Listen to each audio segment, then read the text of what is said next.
So removing the wheel on the Nucleus-M from Tiltamax. My ring broke, so I wanted to replace it with something else. I had a friend 3D print me up a new one. Tiltamax does not show you how to do this in their manuals, and if you ask them, they will tell you it's impossible. But all you have to do is put some pressure. You can do it with your palm if you're really feeling strong. I use a mouse pad. Put some pressure on the wheel on top here, and then just twist and press. You'll see that it just threads all the way off.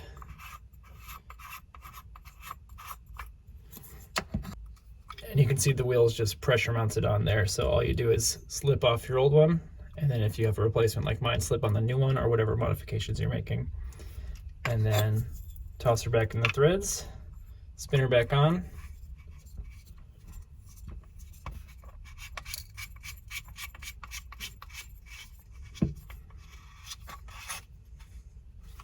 And you're good as new. That's it.